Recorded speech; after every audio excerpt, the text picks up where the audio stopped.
Alright, so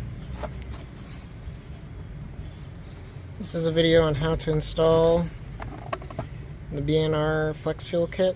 I think this will be applicable to basically all flex fuel kits that you'll find. I chose the BNR one mainly because I like the gas cap, and I kind of liked how he designed it, so I went with BNR for this. I've already got over here the filter moved over. You guys won't have this unless you copy my design choice here. So what I'm going to be doing is this kit, you need to run it to power. He includes a fuse tap. I'm not using that. I'm going to be tapping into my fuse box there that I added. That way it makes it much easier for me to install. So, first things first, we're gonna need to pop off that fuel line right here. It's located way back there. So you're on the passenger side. When you have your fuel or your air box moved or cone filter moved, we'll have it way back there. And we'll be using a 3/8 fuel line remover. So let me do a couple more things and then let me show that. Alright. So I've got the camera set up. I'm going to reach down in here, remove this clip. We're going to need this thing. You might not. But I'm going to take our fuel line remover and just, there we go, fuel line disconnected. There's going to be a little bit of fuel that pours out, but that's fine. That's now popped off. So I've already gotten this part on, but so I'm putting this on like so. So this is a flex fuel sensor. And basically, from how I can tell, this collar sides on, and the flex fuel sensor. Alright, so I got that on. And let's focus, come on, focus. There you go. A little bit difficult, especially with space, but appears to not be leaking, so that's good. I plugged in the harness. So this harness has exactly 3 pins on it. There's a red one for power, and then a black and white one, and those will be connected to the ECU. Right here, I've got a connector here. These are little solder joint heat shrink tube guys. So basically all you do is, so you strip the wire. So you strip the wires back, put them in this guy. You basically heat it up with the lighter, and then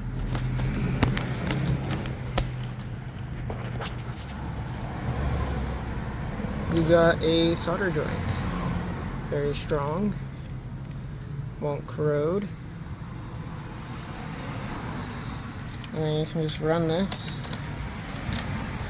to wherever. Much easier, more reliable than crimping. So, let me get this here wired up to my fuse box. All I'm going to be doing is just going to an empty spot, crimp it on an eyelet to that. Once I get to this, I will start recording. Alright, so I wanted to actually print this out to show. So I've got the top connector disconnected as per the instructions. So I guess, let's see these on the sides.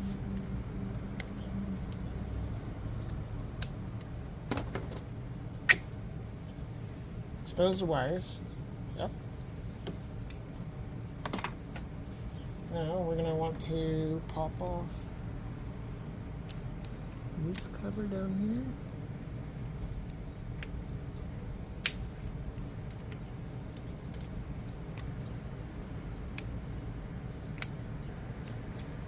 Okay, so the technique is you just kind of go in there, pop it off like so. Don't lose this. So now that we have that off, we need to take our pins here. We need to locate 70, 56. This should say we're 70 and 56.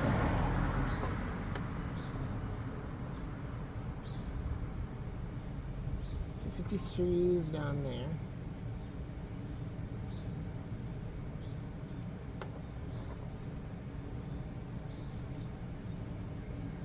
So pin 1.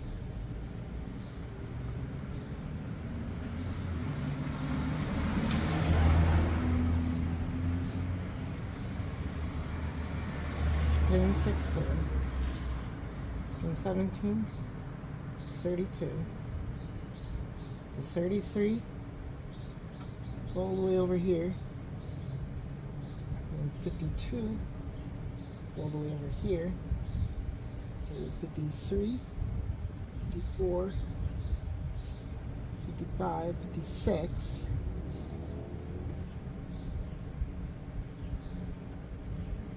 Yeah. So 53, 54, 55, 56. So this one right there, right next to this pin. And then 72. Be here. So we want 72, 71, 70. So there. So those are our two pins.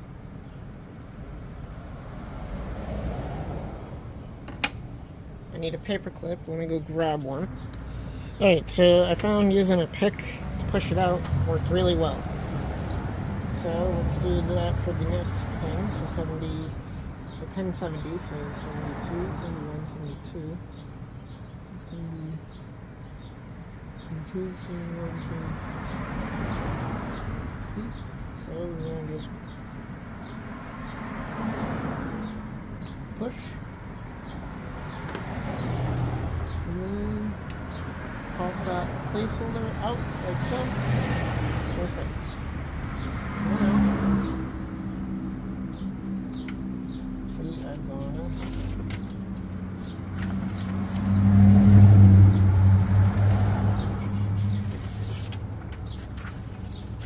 so the white one we go to 70, and the black one we go down here.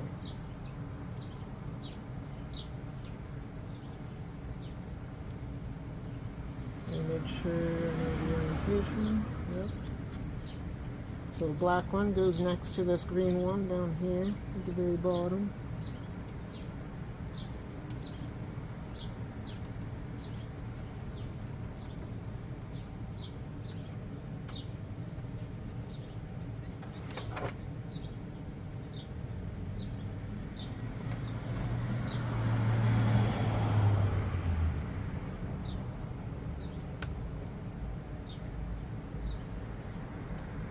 Should click.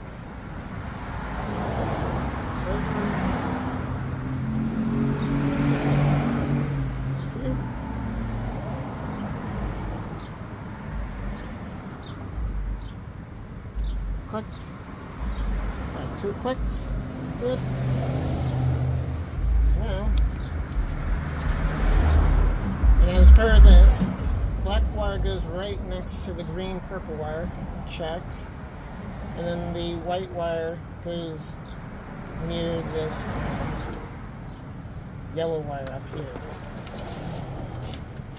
So now we can close this back up. Let us put the bottom cover on.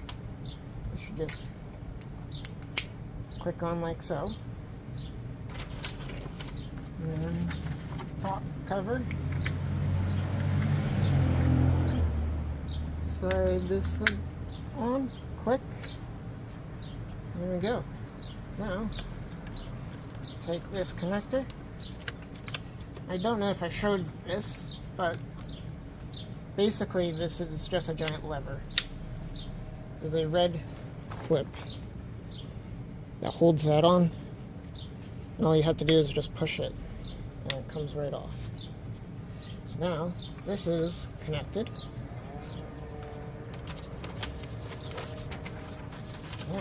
So, look at all the boring stuff next. I'm going to zip tie up that, put this all together, and then we'll check the AutoCal to see if it shows ethanol. So I'll be right back. Alright, so the last thing, other than getting my tune updated from Jerry, is installing this gas cap. It was pretty simple. I basically found that using a flathead and then some needle nose pliers and going back there and pinching that, it unclips it. And that's basically it. And finally, once you get your tune update from Jerry, he'll send you your multiple tunes or whatever. Flex fuel. And then flex crackle tune. And once you'll know that it's working if you go all the way down here to E85 ratio. They'll tell you something other than like, I think the default's 9.8% on the V2 AutoCal. I've already filled up with some flex fuel. I was at like half a tank and I put in like 6 gallons of E85. And now I'm at 41% E content. So, yep. Once you do that, now you have flex fuel. And thanks for watching.